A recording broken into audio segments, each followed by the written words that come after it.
नमस्ते दोस्तों, आपका फिर से स्वागत है गार्डन सफारी में। आज जिस पौधे के बारे में हम बात करेंगे वो है ये पारिजात। इसे नाइट ब्लूमिंग जैस्मिन भी कहते हैं क्योंकि इस फूल रात को खिलते हैं और सुबह तक अपने आप गिर जाते हैं। इसे हर श्रृंगार भी कहा जाता है दोस्तों, क्योंकि इससे भगवान श्री हरि का श्रृंगार किया जाता है। तो इस वीडियो में इसे कैसे गमले में लगाएं, इसकी कंप्लीट केयर, कुछ फ्लावरिंग टिप्स और कुछ इंटरेस्टिंग फैक्ट्स आपके साथ साझा करूँगी। तो चलिए जल्दी से वीडियो को शुरू करते हैं। दोस्तों, ये एक दिव्य पौधा है और पौराणिक मान्यताओं के हिसाब से ये पौधा स्वर्ग से आया है और समुद्र मंथन से निकला है।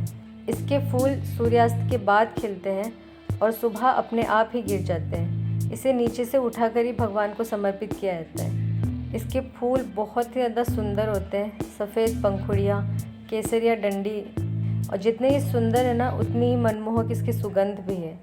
ये सिर्फ एक धार्मिक पौधा ही नहीं है बल्कि औषधीय गुणों की खान है। ये एक दिव्य जड़ी बूटी है दोस्तों। इसकी पत्तियाँ, छाल, फूल, बीज सभी काम में लिए जाते हैं। अगर मैं आपको इसके उपयोग बताना शुरू करूं कि किस किस बीमारी में काम में आता है तो ये पूरा वीडियो इसी में समाप्त हो जाएगा। ये पेट संबंधी, त्वचा, शुगर, साइकटिका, दर्द, खांसी और भी बहुत सारी बीमारियों में काम में आता है। ये शरीर के साथ साथ मन के रोग जैसे कि तनाव को भी कम करता है।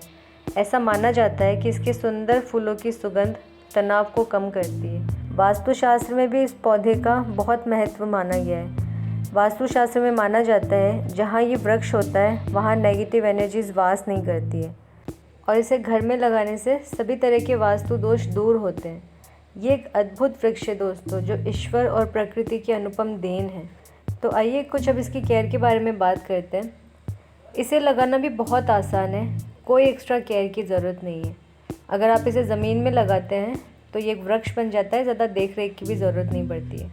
इसे गमले में भी बहुत आसानी से लगाया जा सकता है, बस कुछ बातों का ध्यान रखना है। सबसे पहले बात करते हैं इसके पॉट साइज़ के बारे में। हमेशा कन्फ्यूज़न रहता है कि कितना बड़ा पॉट लेना है हर श्रृंगार के लिए। तो दोस्तों, जितना बड़ा रूट बॉल का साइज़ है ना, उससे 2-3 इंच बड़ा हम पॉट लेंगे तो प्लांट की ग्रोथ अच्छी होगी, हेल्थ भी अच्छी रहेगी। पॉट का साइज़ धीरे धीरे इंक्रीज़ करना है। जैसे जैसे प्लांट की ग्रोथ होगी वैसे वैसे हम पॉट का साइज़ बढ़ाते जाएंगे। मेरा ये वाला प्लांट 10 इंच के पॉट में लगा हुआ है।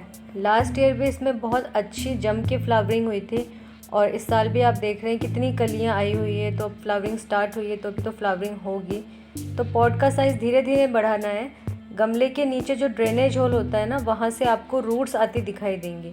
तो ये साइन है कि अब गमला जो है वो प्लांट के लिए छोटा हो गया है। तब हम इसका पॉट साइज़ बढ़ाएंगे और फिर 2-3 इंच बड़े साइज़ के पॉट में ही इसको शिफ्ट करेंगे। ऐसे धीरे धीरे करके इसका पॉट साइज़ हमें बढ़ाते रहना है।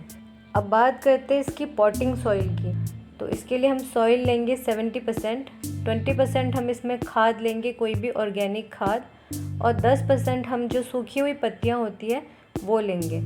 अगर आपके यहाँ की सॉइल क्ले है तो फिर आप थोड़ी सैंड भी इसमें मिला सकते हैं। पॉटिंग सॉइल बनाने के बाद प्लांट लगाने से पहले गमले का ड्रेनेज होल ज़रूर से चेक कीजिए।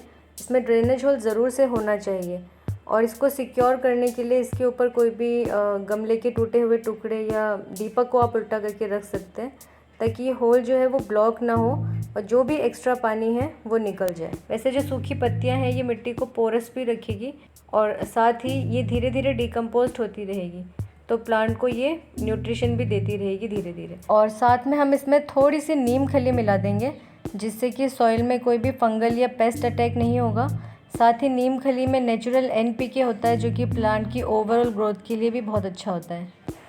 इस तरह से गमला भरने से जो भी एक्स्ट्रा पानी होगा वो पॉट से निकल जाएगा और कोई भी एक्स्ट्रा खर्च नहीं है इसमें। आपके जो गार्डन का वेस्ट है, जो सूखे पत्ते हैं, वो आप काम में ले सकते हैं। जब आप प्लांट लगाते हैं तो गमले में आधे से थोड़ी कम मिट्टी डाल के फिर वहाँ पे प्लांट को रखिए। उसके बाद बाकी मिट्टी को डाल के अच्छे से उंगलियों की मदद से इसको दबा दबा के भरिएगा इसको, गमले को, ताकि कोई भी एयर पॉकेट ना रहे, और उसके बाद में इसको पानी दे दीजिए।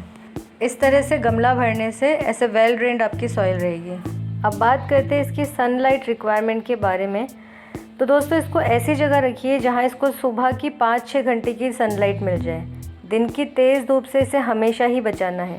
सर्दियाँ आने वाली है, सर्दियों में धूप जो होती है वो हल्की होती है, तो इस टाइम पे हम इसको फुल सनलाइट में रख सकते हैं। अब बात करते हैं इसकी वाटरिंग के बारे में। तो इसमें गीली गीली मिट्टी में बार बार पानी नहीं देना है, इसमें ओवर वाटरिंग नहीं करना है। तो जब आपको ऊपर की मिट्टी सूखी लगे तो अच्छे से पानी दे दीजिए ताकि पानी ड्रेनेज होल से निकल जाए, और फिर नेक्स्ट टाइम जब मिट्टी की ऊपर की परत सूखी लगे तब पानी दीजिए। इसको लगातार गीली गीली मिट्टी से प्रॉब्लम है, तो अगर बारिश के टाइम पे लगातार बारिश हो रही है तो इसको बरसात से भी बचाना है। अब बात करते हैं इसके फर्टिलाइज़र के बारे में।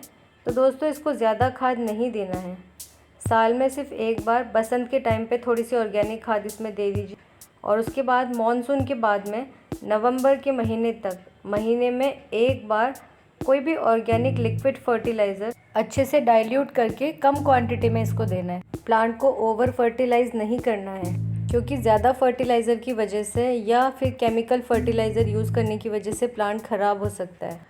साथ ही इसके सारे फूल जब खिल के सूख जाते हैं तब इसकी प्रूनिंग कर देना चाहिए, जिससे इसमें सीड पॉट्स नहीं बनेंगे, प्लांट की एनर्जी बच जाएगी। प्रूनिंग जो है वो न्यू ग्रोथ को भी प्रमोट करता है। अगर आपको इसके सीड्स चाहिए तो थोड़े बहुत आप रहने दीजिए फ्लावर्स, और बाकी के सारे हटा दीजिए। अब बात करते हैं इस पर पेस्ट के बारे में। तो दोस्तों इस पर कोई भी कीड़ा नहीं लगता है, पेस्ट के लिए बिल्कुल बेफिक्र रहिए। चलिए अब आपको ब्लूमिंग प्लांट दिखाती हूँ। तो देखिए दोस्तों, रात को खिलने के बाद में ये प्लांट ऐसा लगता है। इसके फूल बहुत ही सुंदर और बहुत खुशबूदार होते हैं। तो बात करते हैं इसे प्रोपगेट कैसे करना है। इसे प्रोपगेट करना बहुत आसान है।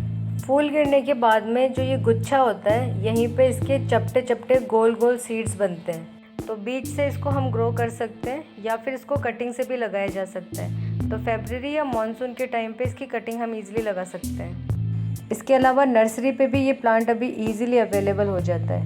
तो अगर आप नर्सरी से प्लांट लेकर आते हैं तो आप उसको हफ्ते भर के लिए ऐसे ही रहने दीजिए, जिससे प्लांट जो है आसपास के एटमॉस्फेयर के हिसाब से सेट हो जाएगा। उसके बाद उसको रीपॉट कर दीजिए। पहले 2-3 दिन खुली छायादार जगह पे रखिएगा, फिर सुबह की हल्की सनलाइट, और फिर टेम्परेचर के हिसाब से सेमी टू फुल सनलाइट में शिफ्ट कर दीजिए। दोस्तों अगर कई साल से आपके पास ये प्लांट है और इस पर फ्लावरिंग नहीं हो रही है, तो जैसे मैंने पहले बताया था, ड्रेनेज होल से आप चेक कीजिए। अगर रूट्स बाहर आती दिखाई दे रही है तो प्लांट को 2-3 इंच बड़े पॉट में रीपॉट कर दीजिए। इसके अलावा फ्लावरिंग करने के लिए इसे कम से कम 5-6 घंटे की धूप चाहिए, तो अकॉर्डिंगली इसे आप रखिएगा। और इस पर ना सॉफ्ट प्रूनिंग ज़रूरी है समय समय पर, ताकि प्लांट्स में नए शूट्स आएँ, नए ब्रांचेज़ आएँ। इससे फ्लावरिंग भी बहुत अच्छी होगी, क्योंकि जितनी ज़्यादा ब्रांचेज़ होंगी उतनी ज़्यादा कलियाँ इस पर बनेंगी। तो आप भी इस सुंदर, सुशील, मनमोहक, सर्वगुण संपन्न पौधे को अपने घर में लगाइए और घर में एक पॉजिटिव एनर्जी भर दीजिए। तो बस आज की वीडियो में इतना ही। वीडियो को यहाँ तक देखने के लिए आपका धन्यवाद। वीडियो अगर अच्छी लगी है तो इसे लाइक कीजिएगा, शेयर कीजिएगा। प्लांट्स की ऐसी ही जानकारी के लिए आप मेरे चैनल को सब्सक्राइब करके बेल आइकन प्रेस कर लीजिए और ऑल नोटिफिकेशन ऑन कर लीजिए। मैं मिलती हूँ आपको जल्द ही। Keep planting.